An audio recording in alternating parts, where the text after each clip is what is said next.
Ξεκινάμε μια νυχτερινή βόλτα, μια μικρή, όμορφη, τυχαία νύχτα της Αθήνας τον Μάρτιο του 2017, κατεβαίνοντας και ακολουθώντας τους δρόμους από τους οποίους από κάτω τους βρίσκεται ο Ηλισσός ποταμός, το ιερό του άστεως ποτάμι, όπως το αναφέρει στο εξώφυλλο του βιβλίου του, ο μηχανικός ο οποίος ήταν υπεύθυνος των έργων υπογειοποιήσεως και καλύψεως του Ηλισσού, που ξεκινήσανε τη δεκαετία του 1930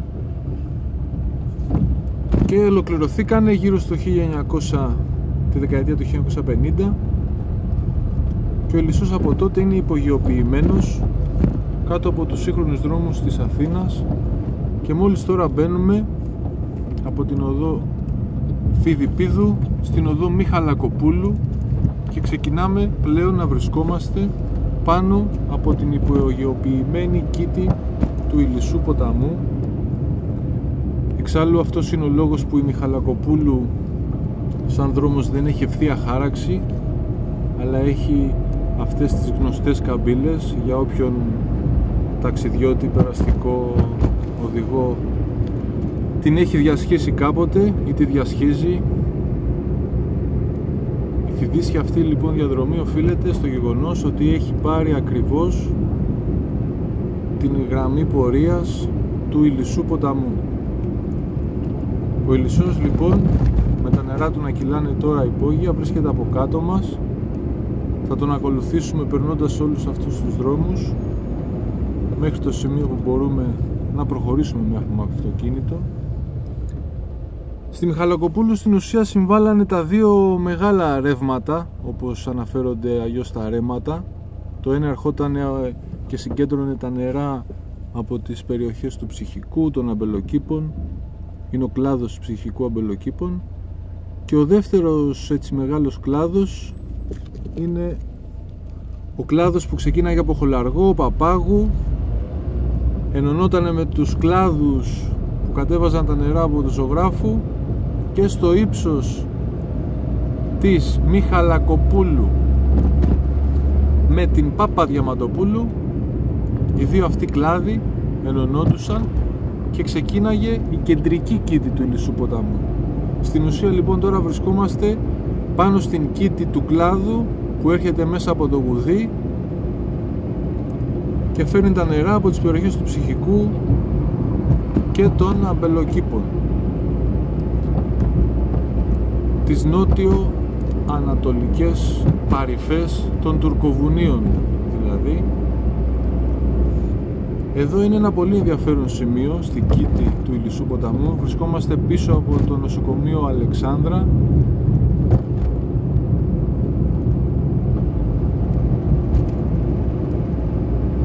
και πλησιάζουμε πλέον στο ιστορικό τρίγωνο της Συμβολής με την οδό Νυμφαίου, Παπαδιαμαντοπούλου. Ακριβώς εδώ ενωνόντουσαν όλοι αυτοί οι κλάδοι και πλέον βρισκόμαστε μέσα στην ιστορική και κεντρική κήτη του Ηλισσού ποταμού, όπου πλέον μεταφέρονται και βρίσκονται υπογείως μας αυτή τη στιγμή που μιλάμε, ακριβώς από κάτω μας, τα νερά των περιοχών όλων αυτών: Ψυχικό, Αμπελόκηπη, Χολαργός, Παπάγου, Ζωγράφου, όλες έτσι οι νοτιοδυτικές, οι νότιο-ανατολικές και οι βόρειο-δυτικές πλευρές των Τουρκοβουνίων και του ημιτού αντίστοιχα. Έχουμε φτάσει πλέον πίσω από το Χίλτον, ακολουθώντας πάντα την πορεία του Ηλισσού, όπου σήμερα είναι η οδός χάραξη της οδού Μιχαλακοπούλου. Αυτή η περιοχή κάποτε ήταν γεμάτη στρατόπεδα. Εδώ ήταν η γνωστή περιοχή πυροβολικά. Βρισκόμαστε πίσω από την Εθνική Πινακοθήκη. Εδώ βρισκόταν μια γέφυρα λίγο πιο πάνω, όπου συνέβαλε ο κλάδος της Κεσαριανής, κατερχόμενος μπροστά από το νοσοκομείο Συγκρού, και υπήρχε μια γέφυρα για να διασχίζεις τον κλάδο αυτόν. Οπότε πλέον βρισκόμαστε πίσω από την Εθνική Πινακοθήκη και τα νερά που βρίσκονται από κάτω μας, πέραν από όλων αυτών των νερών που αναφέραμε, περιλαμβάνουν πλέον και τα νερά της περιοχής της Κεσαριανής. Έχει συμβάλει εδώ λοιπόν ο κλάδος αυτός που έρχεται από την Κεσαριανή, το μεγάλο ρέμα της Κεσαριανής όπως είναι γνωστό, σε κάθε έτσι επίδοξο οδηπόρο της Κυριακής που έχει επισκεφτεί την Καλοπούλα. Αυτό το ρέμα λοιπόν φτάνει μέχρι εδώ, περνάει μπροστά από το νοσοκομείο Συγκρού και πλέον με ενωμένα τα νερά όλων αυτών των περιοχών, κάνοντας και αυτή τη μικρή στροφούλα περίπου εδώ, μπαίνουμε στην Βασιλέως Κωνσταντίνου, όπου η κεντρική κήτη του Ηλισσού ποταμού είναι αισθητά πιο μεγάλη. Το βλέπουμε και από το πλάτος του δρόμου.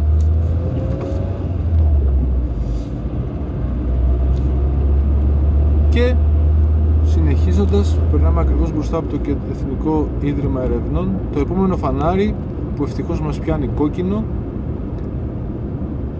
είναι το φανάρι όπου εδώ βρισκόταν, έκανε μία μικρή καμπύλη προς τα δεξιά ο Ηλισσός, πέρναγε ακριβώς εκεί που είναι το άγαλμα του Τρούμαν και ξανά έβγαινε στη Βασιλέως Κωνσταντίνου. Εδώ ακριβώς λοιπόν στο δεξί μας χέρι ήταν το ιερό του Ηρακλέως Παγκράτη, το οποίο κατά πάσα πιθανότητα χάρισε και το όνομά του στην περιοχή μας που βρίσκεται αριστερά, το Παγκράτη.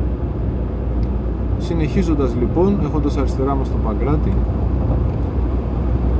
κατεβαίνουμε τη Βασιλέως Κωνσταντίνου. Αυτή τη στιγμή περνάμε μπροστά από την οδό Αγίου Σπυρίδωνος, που κάποτε υπήρχε μια μεταλλική γέφυρα για τη διάσχιση του ποταμού, και φτάνουμε πλέον στο πιο έτσι γνωστό σημείο του Ηλισσού ποταμού, το σημείο που περνάει μπροστά από το στάδιο και πάνω από την ιστορική γέφυρα που είχε ανακατασκευάσει και ο αυτοκράτορας Ανδριανός, που γκρεμίστηκε, χτίστηκε πάλι το 19ο αιώνα και καταστράφηκε κατά τη διάρκεια των έργων της υπογειοποίησης. Εδώ ακριβώς τώρα που μας έχει πιάσει το φανάρι, όπου βρίσκεται και το τραμ, δεξιά το Ζάπιο, μπαίνουμε στην Αρδιτού. Αυτό το σημείο ακριβώς είναι ένα σημείο στο οποίο ο Ηλισσός έσπαγε σε δύο κλάδους. Ο ιστορικός πήγαινε δεξιά στη Βασιλέως Όλγας, που δεν ακολουθήσαμε, και η οδός Αρδιτού είναι εδώ πέρα, ο μεσαιωνικός κλάδος που αναφερόμαστε. Είναι το μοναδικό σημείο σε όλη την πορεία αυτή που κάνουμε του Ηλισσού, το οποίο δεν είναι υπογειοποιημένο, βρίσκεται ακριβώς στο δεξί μας χέρι. Είναι όλη αυτή η πρασινάδα που θα δει κάποιος που θα επισκεφτεί την περιοχή. Είναι η περιοχή της Αγίας Φωτεινής, βρίσκεται στο δεξί μας χέρι και αυτή, και η μοναδική οπτικά σωζόμενη γέφυρα του Ηλισσού, η γέφυρα της οδού Αναπαύσεως, που μόλις την περάσαμε, διασχίσαμε και τη Βουλιαγμένης και μπήκαμε πλέον στην οδό Καλλιρόης, με τον Ηλισσό να ξαναβρίσκεται κάτω από το οδόστρωμα. Βρίσκεται ακριβώς αριστερά, κάτω από το τραμ. Κυλάνε αυτή τη στιγμή τα νερά του Ηλισσού, ακολουθώντας η οδός Καλλιρόης την χάραξη, την πορεία του Ηλισσού ποταμού. Γι' αυτό και αυτή η μεγάλη οδός, η λεωφόρος, έχει αυτό το φιδίσιο σχήμα. Μόλις περάσαμε τον Άγιο Παντελεήμονα, έχουμε διασχίσει πάρα πολλές γέφυρες, Βούρβαχη, Πετμεζά. Εδώ λίγο πιο κάτω βρίσκεται η περιοχή του Νέου Κόσμου, όπου κατέβαινε ένας ακόμα κλάδος, ο τελευταίος στην ουσία μεγάλος κλάδος που συνέβαλε στον Ηλισσό ποταμό. Ο προτελευταίος μετά τον κλάδο της Κεσαριανής είναι ο κλάδος εδώ του πρώτου νεκροταφείου, όπου συνέβαλε ακριβώς τον Άγιο Παντελεήμονα που περάσαμε λίγο πριν. Ο τελευταίος κλάδος λοιπόν συνέβαλε, κατέβαζε τα νερά από τον Νέο Κόσμο. Υπήρχαν και εκεί αρκετές γέφυρες για να διασχίζουν τον ποταμό. Συνέβαλε λίγο πιο κάτω από την οδό Φρατζή, την οποία θα περάσουμε σε λίγο, και η οποία παλαιότερα λεγόταν οδός Αλοπεκής, καθότι οδηγούσε στην περιοχή της Αλοπεκής, τη σημερινή Δάφνη. Διασχίζοντας λοιπόν αυτή την περιοχή, αυτόν τον δρόμο, είμαστε πλέον έτοιμοι να περάσουμε υπογείως κάτω από τη Συγκρού, έχοντας πλέον ο Ηλισσός μία ενιαία κήτη και πηγαίνοντας καθοδόν κυριολεκτικά προς την οδό Χάμος-Στέρνας. Αυτή τη στιγμή λοιπόν αρχίζουμε και πέφτουμε. Αριστερά μας είναι ο Ηλισσός,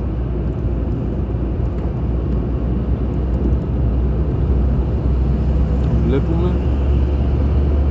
Περνάμε κάτω από τη γέφυρα της Λεωφόρου Συγκρού, που κάποτε εδώ ήταν το ποτάμι, και ακολουθώντας αυτήν ακριβώς την πορεία κάνουμε την παρακαμψούλα για να μπούμε στην οδό Χάμος-Στέρνας, για να έχουμε τον Ηλισσό από κάτω μας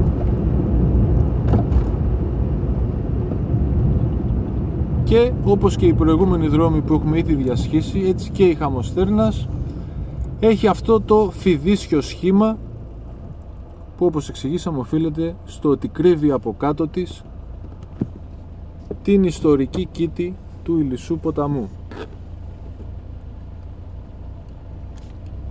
Είμαστε έτοιμοι λοιπόν. Δεξιά μας βρίσκεται το κουκάκι. Εδώ ακριβώς κάποτε κατέβαινε το τραμ, υπήρχε και γέφυρα για να διασχίζει τον Ηλισσό και για να κατεβαίνει προς την οδό Θησέως για την Καλυθέα το τραμ. Εμείς όμως παραμένουμε στο ποτάμι, στρίβουμε αριστερά, δεξιά, ακολουθώντας έτσι και την υψομετρική πορεία του ποταμού, καθότι ως γνωστόν το ποτάμι κυλάει από τα ψηλά στα χαμηλά. Έχουμε μπει πλέον στη Λεωφόρο, στην οδό Χάμος-Στέρνας, μεγάλο πλάτος και αυτή όπως φαίνεται, κρύβει από κάτω της τον Ηλισσό ποταμό και σε λίγο το επόμενο φανάρι που θα συναντήσουμε της οδού Κύλης. Μετά από αυτό το φανάρι λοιπόν θα κατευθυνθούμε προς την γέφυρα του ηλεκτρικού σιδηρόδρομου Αθηνών Πρωτευούσης, η ΣΑΠ, την κάποτε τρίτοξη γέφυρα για να διασχίζει το ποτάμι, σήμερα μια σύγχρονη μπετονένια γέφυρα, συνεχίζοντας την πορεία μας στον ιστορικό Ηλισσό. Όντας εδώ πρέπει να αναφέρουμε ότι παίρνοντας αυτή τη στροφή ο Ηλισσός σήμερα συνεχίζει ευθεία στην οδό Ευαγγελιστρίας της Καλυθέας, ακριβώς στο σημείο που στρίψαμε τώρα. Εμείς συνεχίζουμε στην ιστορική κήτη, σε μια διευθέτηση που έγινε το 1905 περίπου, για να εκτραπούνε τα νερά του από το σημείο που βρισκόμαστε τώρα και να πέφτουν εκεί στον οδό Ευαγγελιστρίας από κάτω, για την αποσυμφόρηση του Κηφισού, γιατί σε κάθε βροχή πλημμύριζε, γιατί ενωνόντουσαν τα νερά του Ηλισσού με του Κηφισού και υπήρχε φυσικά σοβαρό πρόβλημα. Οπότε οι μηχανικοί της εποχής αποφάσισαν να εκτρέψουν τους δύο ποταμούς και το 1905 δημιουργήσανε αυτήν την παράκαμψη για να χύνονται τα νερά στον φαλιρικό όλμο ξεχωριστά του Ηλισσού και του Κηφισού. Βρισκόμαστε στην οδό Χάμος-Στέρνας, είμαστε έτοιμοι, πλησιάζουμε στην οδό Πειραιώς, όπου πλέον η ιστορική κήτη του Ηλισσού ποταμού κατευθύνεται προς τον Ταύρο, πλήρως χαμένη σήμερα, και μέσα από τον Ταύρο στα διοικητικά όρια του Δήμου Ρέντι ενωνότανε με τον Κηφισό. Εμείς αυτή τη στιγμή θα κάνουμε την αναστροφή στην οδό Χάμος-Στέρνας για να δούμε, κλείνοντας έτσι αυτό το νυχτερινό περιηγητικό βίντεο, το σημείο της εκτροπής που αναφέραμε το 1905 και όπου σήμερα κυλάνε τα νερά του Ηλισσού ποταμού σε περίπτωση βροχής. Πρέπει να αναφέρουμε επίσης εδώ ότι καθότι έγινε αυτή η εκτροπή, σήμερα λειτουργεί και μία εκτροπή της εκτροπής. Στην ουσία, στο σημείο εκείνο από κάτω, τα νερά εκτρέπονται από κάτω που βρισκόμαστε τώρα, από την οδό Χαμοστέρνας, και με αγωγό πηγαίνουν και χύνονται προς τον Κηφισό. Και μόνο σε περίπτωση πλημμύρας, πολλής βροχής, σε περίπτωση λοιπόν, στη μοναδική περίπτωση αυτή, τα νερά ξεχυλίζουν από εκείνο το σημείο που θα πάμε τώρα και κυλάνε και βγαίνουν στο φως, στην Καλιθέα, στην γνωστή Κήτη και σύνορο του Μοσχάτου με την Καλιθέα. Όποιος θέλει μπορεί να επισκεφτεί αυτό το κομμάτι του Ηλισσού, το τεχνητά κατασκευασμένο στις αρχές του 20ου αιώνα. Υπάρχουν και πολλές πεζογέφυρες αυτή τη στιγμή που μιλάμε σήμερα, το 2017.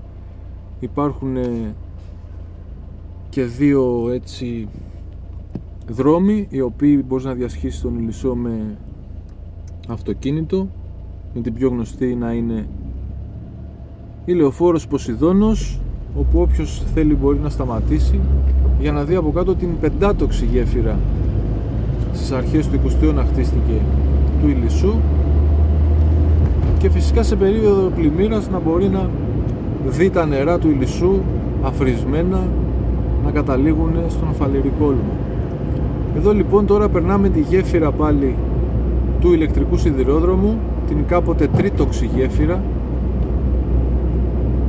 κατευθυνόμενη προς το σημείο της εκτροπής των νερών του 1905, είπαμε, στις αρχές του αιώνα,